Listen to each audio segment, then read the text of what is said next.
Halo, selamat pagi teman-teman. Apakah kedengeran suara Ibu Rika? Halo, Aneh. Ibu. Halo, Hai, Bu. selamat pagi. Kedengeran ya? Baik, Ibu. Temanya ini Ibu tulisnya ini ya. Kita apa namanya? Talent ini ya, show ya. Tapi Ibu tidak tahu ya talent show kalian ini SMP ini kapan. Tapi kita akan analisis film. Ya, kita akan menganalisis film dan nanti tugas kalian untuk liburan ini adalah menonton film ini. Film sejarah Indonesia. Ya, sebelum kita mulai, mari kita berdoa terlebih dahulu ya, agar apa yang kita pelajari, kita bahas hari ini dapat menambah wawasan kalian dan bermanfaat buat diri kita sendiri maupun orang lain di sekitar kita. Berdoa menurut ajaran dan kepercayaan kita masing-masing. Berdoa dimulai.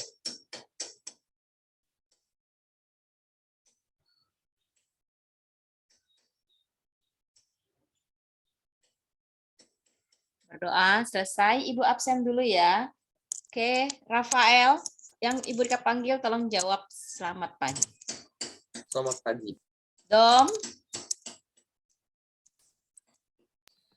Tiger, Tiger tidak ada.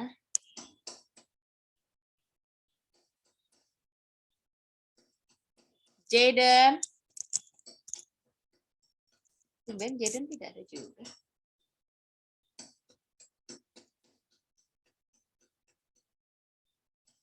William, Hai, Bu. Ashley, Renan, Selamat pagi.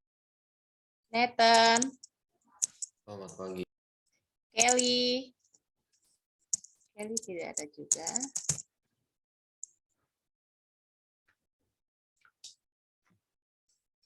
Stanley, Halo, Bu. Frederick, Selamat pagi. Matthew, Selamat pagi, Bu. Tom, Ibu kali sakit parut. ya. Tom tidak ada, lalu Ben, Darren,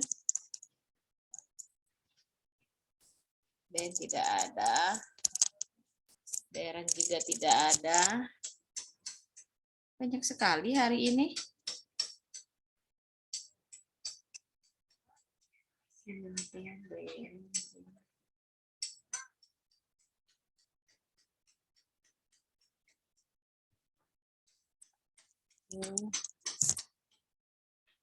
Owen, Louis, Hadir.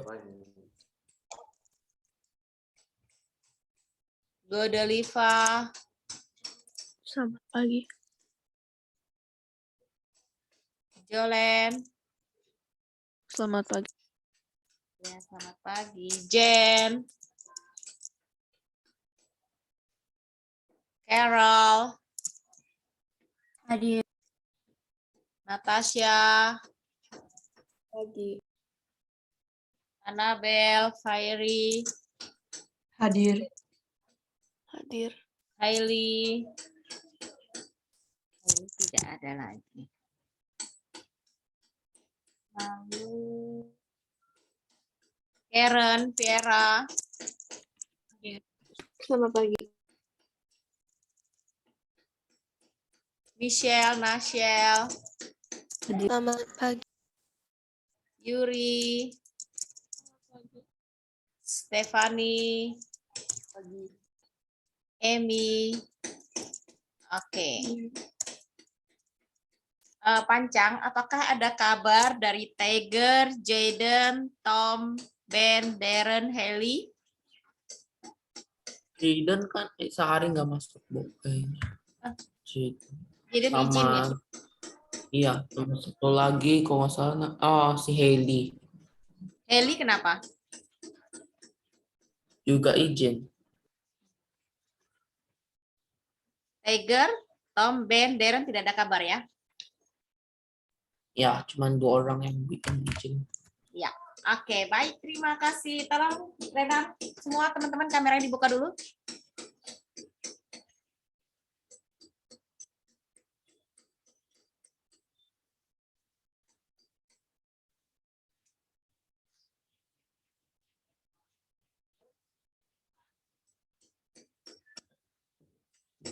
Sudah difoto. Oke, terima kasih. Baik.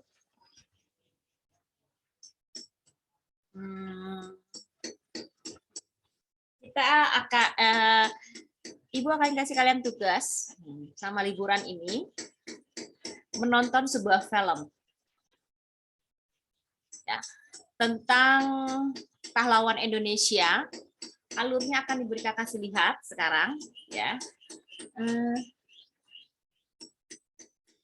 Karena kalau misalnya kita nonton secara online takutnya tidak bisa. Jadi nanti kalian bisa pilih salah satu film mana hari ini. Kita besok bisa sebentar dulu. Kelas 8 hanya hari ini aja ya.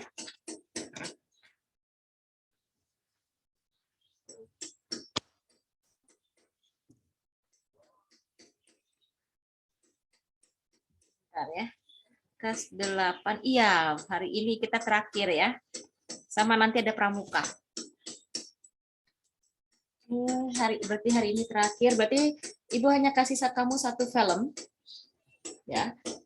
Ibu kasih tahu alurnya. Nanti kalian silakan tonton secara individu ya. Lalu kalian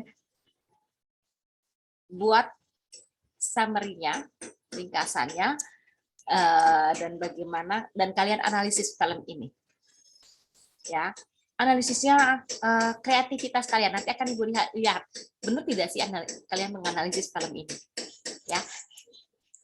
Oke, selamat pagi Tegar. Oke, Tegar hadir, Ibu cari dulu namanya. Oke, baik, kita langsung aja ya. Lalu ceritanya ini tentang guru bangsa yaitu Aminoto ya. Ben Beren hadir. Oke, hari ini Tom saja yang alfa, Jaden izin, Kelly sakit perut, Heli izin. Oke, yuk kita saksikan bersama.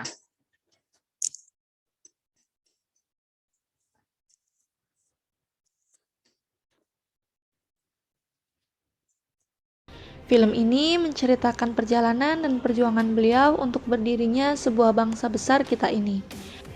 Tak patut rasanya kalau berbicara tentang pahlawan Indonesia tapi tak menyebut nama beliau. Raja Jawa tanpa mahkota. Itulah julukan beliau. Bernama lengkap Haji Omar Said Cokro Aminoto. Dari pemikiran beliaulah banyak lahir tokoh-tokoh penting yang mewarnai sejarah bangsa kita ini. Di antaranya Ir Soekarno, Bapak Proklamator dan Presiden pertama RI, Kartosuwiryo, Ketua DITII, dan Semaun, pendiri PKI. Mereka adalah murid dari Cokro Aminoto. Film besutan sutradara Gari Nugroho ini dibintangi banyak aktor ternama tanah air. Di antaranya Reza Rahardian yang berperan sebagai Cokro Aminoto. Oke Lur, langsung aja kita masuk ke alur filmnya. Selamat menonton!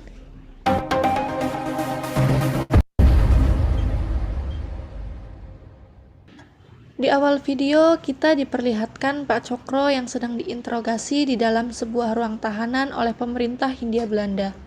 Dengan santai, penuh keberanian dan kewibawaan, Pak Cokro menjawab dan memperkenalkan dirinya pada petugas itu.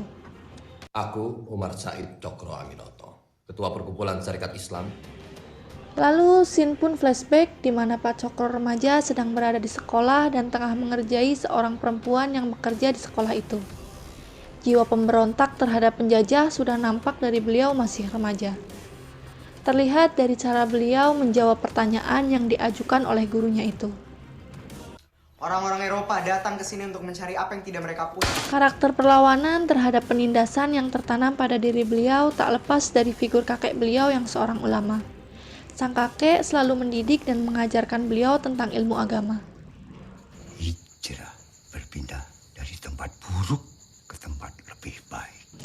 Di tahun 1904, Pak Cokro yang sudah dewasa mempersunting Suharsikin, seorang gadis anak Bupati Ponorogo yang bernama Ki Mangunsumo. Setelah menikah, Pak Cokro bekerja di salah satu pabrik di Ponorogo yang dikuasai oleh pemerintah Hindia Belanda.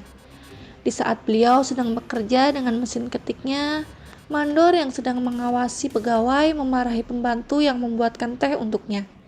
Pak Cokro yang sudah muak dengan perlakuan orang Belanda terhadap orang pribumi pun menghampiri mandor itu dan memarahinya.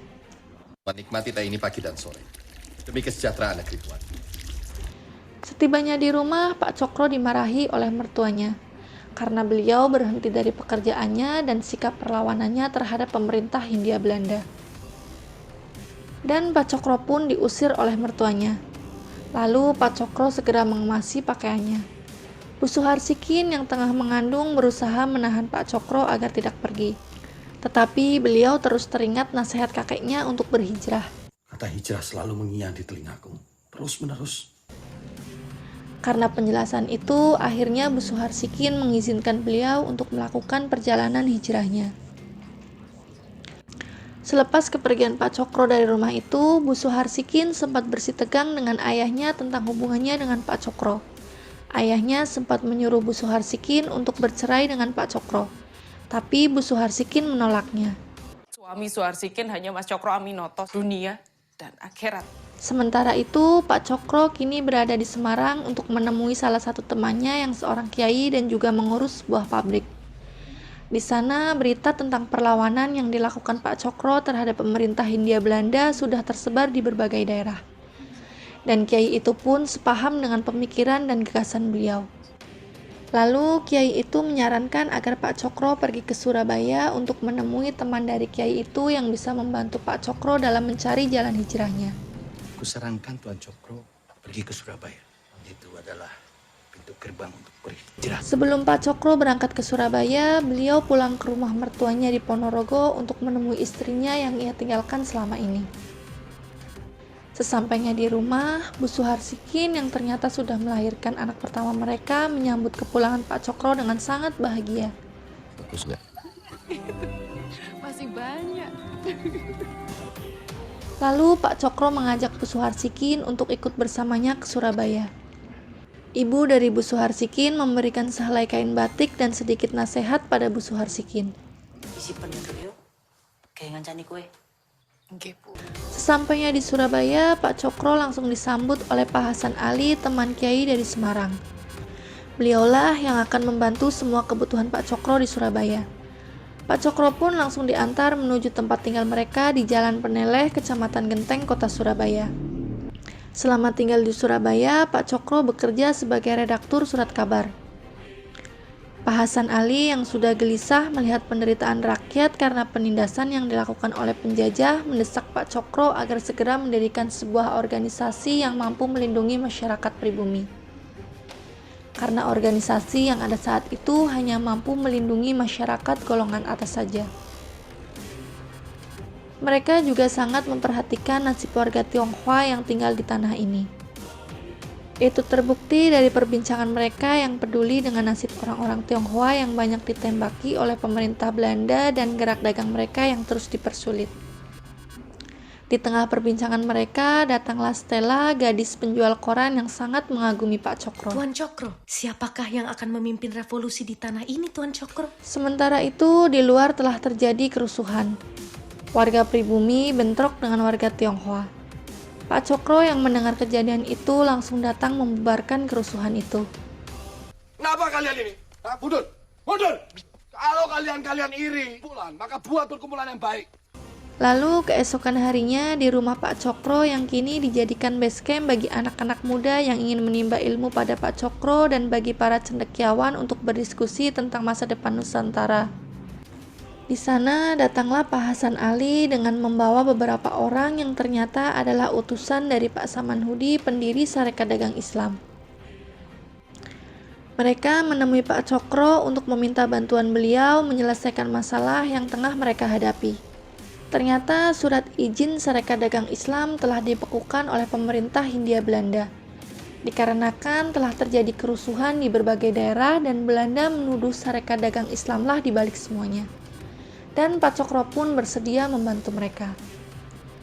Pada 26 Januari 1913 di Taman Kota Surabaya, Pak Cokro dan Pak Samanhudi mengumpulkan masyarakat untuk mengutarakan rencana mereka mengubah Sarekat Dagang Islam menjadi Sarekat Islam dan menjadikannya organisasi nasional yang akan melindungi semua lapisan masyarakat.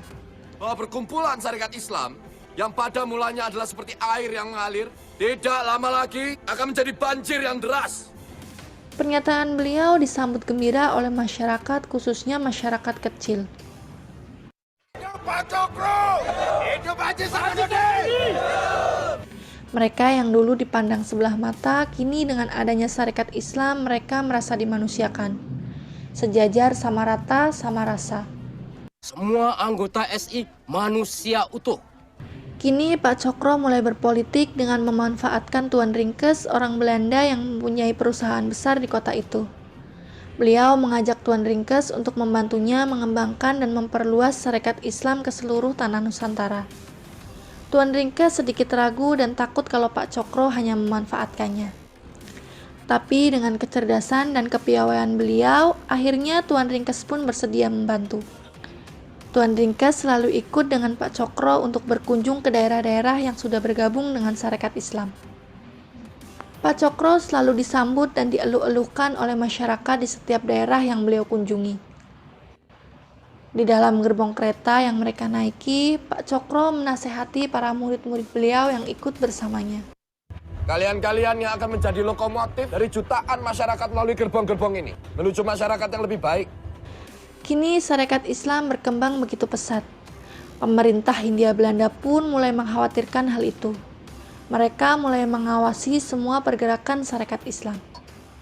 Dan Pak Cokro pun terancam akan dijebloskan ke penjara karena beberapa artikel yang beliau tulis dianggap telah memprovokasi masyarakat untuk melakukan perlawanan terhadap pemerintah Hindia Belanda. Semaun, salah satu murid Pak Cokro yang mempunyai paham radikal, sempat mempertanyakan sikap beliau yang terkesan tidak mau melawan pemerintah Hindia Belanda. Kenapa Bapak tidak membela Marco? Yang jelas-jelas akan dipenjara karena artikelnya membela sesuatu yang benar. SI bukan snake fleet. Aku bukan snake fleet. Semenjak kejadian itu, hubungan Pak Cokro dan Semaun menjadi renggang. Semaun menganggap Pak Cokro tidak tegas sebagai seorang pemimpin. Semaun selalu mempunyai pandangan sendiri untuk melawan penjajah. Dia masih tetap terlalu lambat. Apapun yang dia butuhkan, masih satu kata yang kita butuhkan: revolusi. Lalu datanglah Agus Salim, seorang pemuda dari Sumatera. Beliau dulu bekerja untuk pemerintah Hindia Belanda. Agus Salim dipekerjakan di Arab untuk mengurus jamaah haji dari tanah Nusantara. Agus Salim sudah sering mendengar nama Cokro Aminoto dan gagasan-gagasannya. Karena itu, Agus Salim sangat mengagumi beliau. Agus Salim memutuskan untuk berhenti bekerja pada pemerintah dan ikut bergabung dengan Sarekat Islam. Di tahun 1916, para tokoh Sarekat Islam dan para cendekiawan berkumpul di rumah Pak Cokro untuk membahas Kongres Nasional Sarekat Islam yang pertama, yang akan diadakan di kota Bandung. Di sana terlihat Kusno atau yang lebih kita kenal dengan Soekarno yang baru bergabung dengan Sarekat Islam. Ia hanya berdiri memperhatikan diskusi mereka. Setelah rapat selesai, barulah Pak Cokro menegur Kusno. Lalu beliau memberitahu tentang rumah itu pada Kusno. Kus, Oke, Pak. rumah ini tempat untuk saling bertanya. Maka berbagilah pertanyaan.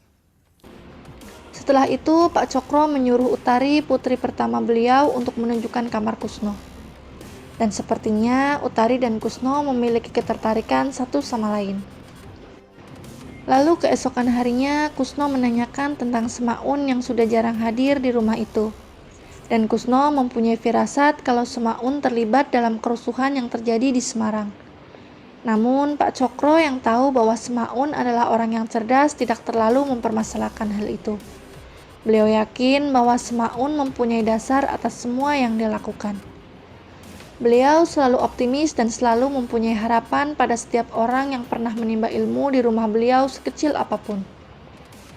Dan akhirnya Kongres Sarekat Islam bisa terlaksana dan dipimpin langsung oleh Pak Cokro selaku Ketua Sarekat Islam. Kongres itu dihadiri berbagai tokoh penting yang ada di Nusantara, di antaranya Kiai Ahmad Dahlan. Kongres itu membahas tentang masa depan bangsa ini yang sudah tidak selayaknya dipimpin oleh Hindia Belanda. Tanah ini sudah tidak lagi sepantasnya dipimpin oleh negeri Belanda. Tanah air kita akan menjadi sebuah negara dengan pemerintahan sendiri. Pernyataan Pak Cokro itu disambut gembira oleh rakyat. Dengan perkembangan Sarekat Islam yang terus meningkat dengan pesat, kini pemerintah Hindia Belanda pun mulai menganggap Sarekat Islam sebagai ancaman serius bagi pemerintahan mereka. Belanda mulai menyisir ranting-ranting Sarekat Islam di daerah-daerah untuk mereka rusak. Semua atribut-atribut yang berlambang Sarekat Islam mereka hancurkan. Namun sayangnya, di tengah perkembangan Sarekat Islam yang sudah mulai besar, terjadi perpecahan di dalam tubuh Sarekat Islam itu sendiri.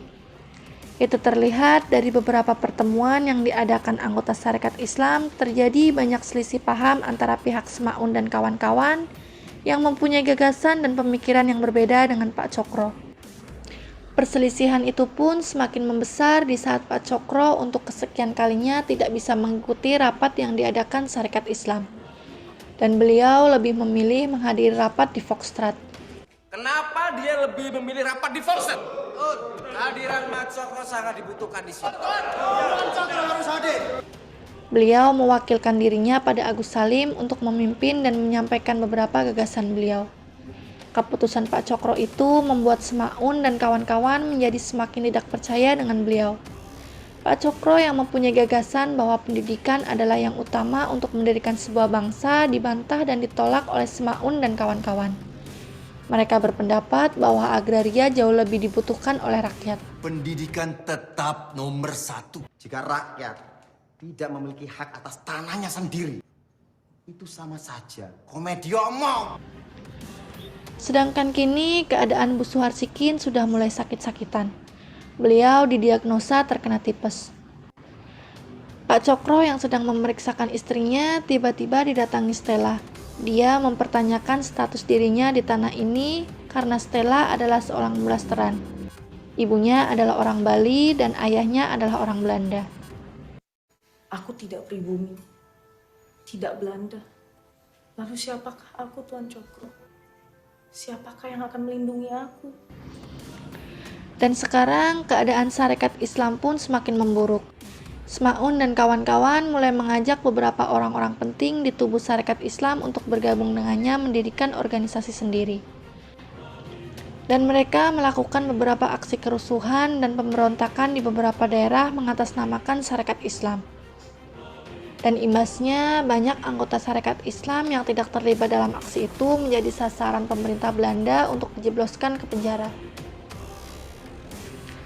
Dan Pak Cokro sendiri, beliau sekeluarga diawasi ketat oleh pemerintah Belanda. Rumah beliau dijaga tentara penjajah. Bu Suharsikin yang sakit kini semakin menjadi akibat kurangnya perawatan medis karena pemerintah Belanda mempersulitnya. Nyuwun sewu, Jumbo ndak dapat obatnya. Gak apa-apa, Mbak. Pak Cokro dihadapkan dengan situasi yang sangat sulit. Hatinya bergejolak melihat semua keadaan yang terjadi. Dan di tengah kegelisahan, keresahan, dan kesulitan yang beliau hadapi, penderitaan beliau semakin diperlengkap dengan meninggalnya istri tercinta yang selalu menemani beliau. Mbok.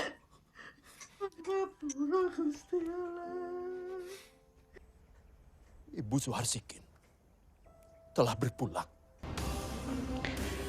Dalam kondisi yang sudah sangat kacau dan ditambah pemerintah Belanda terus memburunya, Agus Salim mencoba membangkitkan semangat Pak Cokro kembali.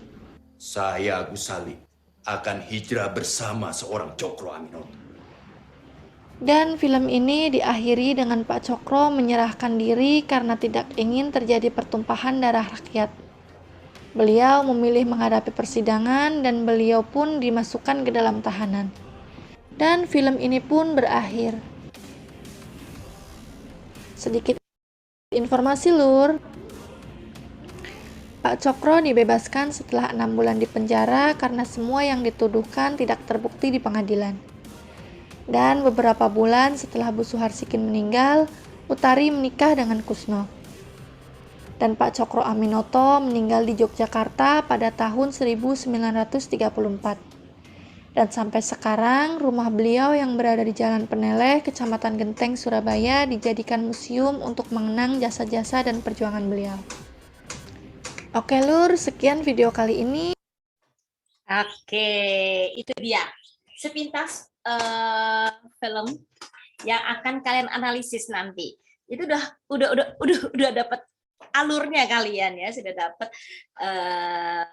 Tinggal kalian cari pesan moral dari cerita itu, lalu kesan dan pesan yang setelah kalian membaca, ada tokoh apa saja di situ, terus ini adalah film sejarah ya. Kalau kalian kan terbiasa nonton Avenger, nonton film-film dalam bahasa asing, sekarang kalian harus menganalisis film hasil karya anak bangsa tentang Cokro ini, ya. Di mana ini adalah memang menjadi cikal bakalnya organisasi pertama di Indonesia. Lalu nanti akan banyak sekali organisasi yang lain yang muncul. Ada Bung To, ada Budi Utomo, dan banyak sekali ya teman-teman. Sampai akhirnya sekarang kita bisa merdeka. Nah, itu tugas kalian untuk menganalisis selama liburan ini, kalian menganalisis film ini. Ya, HS Cokro Aminoto. Ya. Nah, yuk kita lihat yuk rumahnya beliau yang saat ini dijadikan museum di Surabaya. Ya, kita saksikan sebentar ya.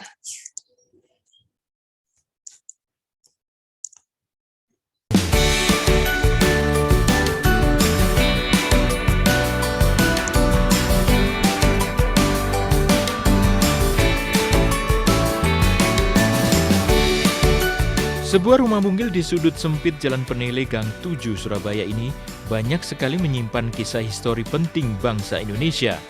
Begitu banyak aktivis dan tokoh-tokoh besar dalam sejarah bangsa ini pernah singgah di rumah sederhana yang dibangun pada tahun 1870 ini. Sebut saja Haji Agus Salim, Kartosuwiryo, Alimin, Semaun, Muso, Tan Malaka, Ruslan Abdul Ghani, Dr. Sutomo, Ki Hajar Dewantoro, hingga sang proklamator Soekarno pernah menempati rumah bercat hijau ini.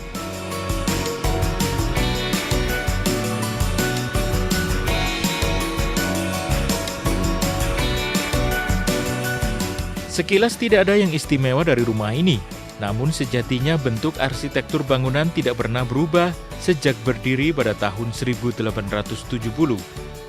Sungguh bersahaja, namun tetap kokoh.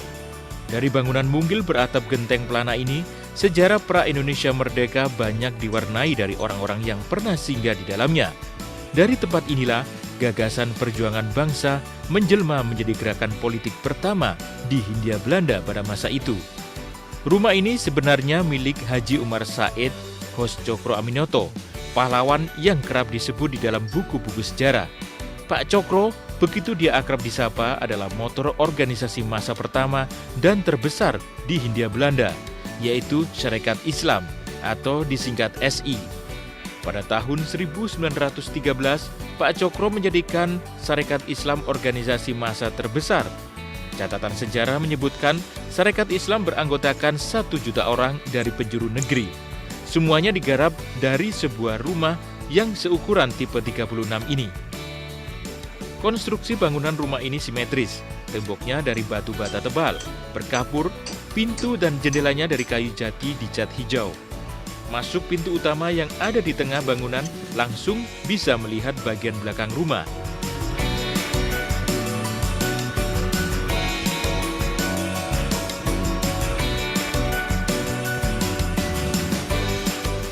Sebelah kanan dari pintu masuk ada ruang tamu ukuran 5 meter persegi. Di sebelah kiri ada 2 kamar mungil berhimpitan. Ada 1 kamar lagi di belakang ruang tamu, setelah itu hanya ada dapur dan kamar mandi. Inilah daya tarik rumah ini. Begitu banyak orang yang singgah, bahkan indekos bertahun-tahun. Tidak sedikit yang kelak menjadi orang besar. Kisah yang paling fenomenal adalah tinggalnya Insinyur Soekarno di rumah mungil ini.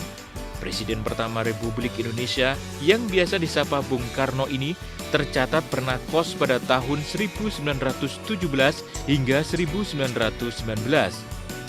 Lantas, di mana Bung Karno tidur? Ternyata ada di ruangan di atas langit-langit rumah ini. Pintu masuknya bisa diakses dari tangga besi di dapur. Ruangan itu memanjang dan pengap karena bersentuhan langsung dengan genteng dan tidak ada jendela. Namun, kata sang penjaga, di ruangan inilah Bung Karno sering menyepi. Di rumah inilah Bung Karno pertama kali menikah dengan Untari, anak Pak Cokro Aminoto. Sejarah telah mencatat banyak sekali aktivis dari banyak latar belakang kultural yang singgah di tempat ini sepanjang kurun waktu 1905 hingga 1930.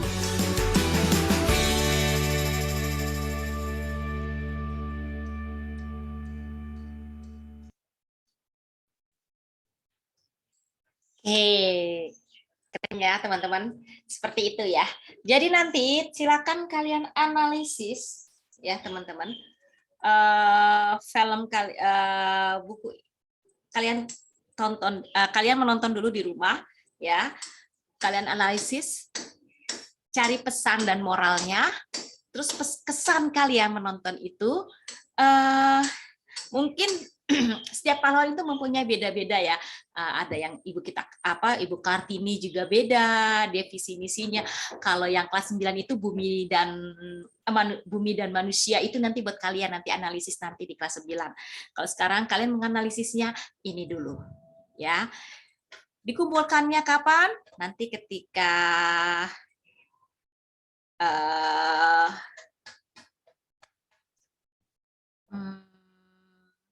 masuk sekolah, Ibu akan tanya di semester 2 ya. Ibu akan tanya kalian satu persatu.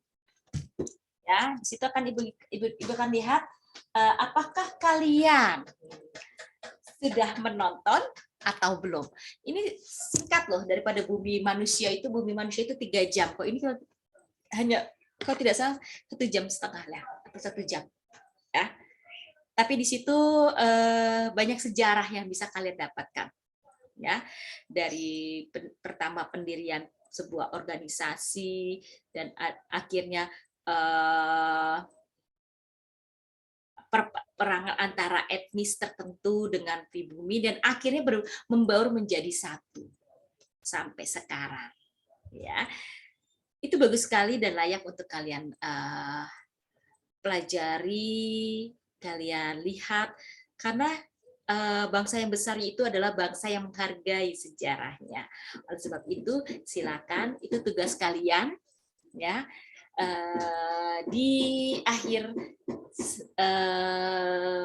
kelas bahasa ini, tugas kalian untuk menonton ini, lalu kalian analisis film ini. Boleh berbentuk PPT, boleh nanti kalian bisa langsung secara live, bisa kalian menjelaskan, berikan trailer atau kalian memberikan penjelasannya secara langsung, ya, tokohnya seperti apa dan di antara film ini makna apa yang bisa kalian terapkan dalam sebagai generasi pemuda, generasi penerus bangsa, makna apa yang bisa kalian ambil dari cerita ini. Ya, untuk yang teman-teman yang warga negara asing, kalian cukup menonton dan memberikan pesan bagaimana perasaan kalian menonton ini setelah menonton ini, perasaan kalian aja. Tapi kalau untuk yang warga negara Indonesia, silakan kalian analisis kesan dan pesan moral dari cerita itu apa ya. Karena ini adalah sejarah kita ya, sejarah bangsa kita menjadi bangsa ya saat ini yang merdeka ya. Apa pesannya? Karena setiap orang pasti mempunyai pesan yang berbeda, sama seperti koin atau uang ya. di sisi sebelah kanan dan sebelah kiri itu pasti berbeda. Sure. Oleh sebab itu tidak ada yang pesannya sama, walaupun mirip-mirip. Kalau yang sama berarti kalian copy paste, ya, hanya mengambil, tidak menyaksikan secara langsung. Tapi kalau kalian mengungkapkannya sendiri, maka itu akan terlihat. Ya, kalau kalian telah menyaksikan, sudah melihat langsung. Oke, sampai di sini. Apakah ada yang mau ditanyakan? Nanti jam terakhir tetap ada ya. Nanti di siang pramuka ada kelas ya. Ada yang mau ditanyakan?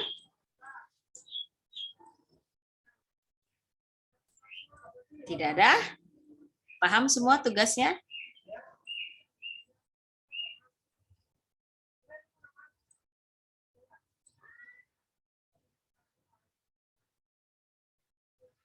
Oke.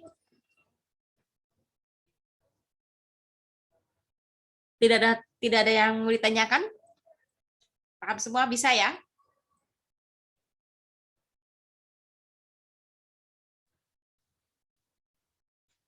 Oke, baik.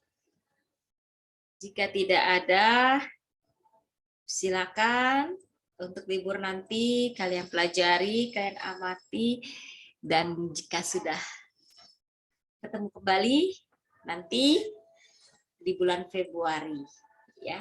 Di bulan Februari, Ibu harap semua tugas-tugasnya sudah selesai, ya.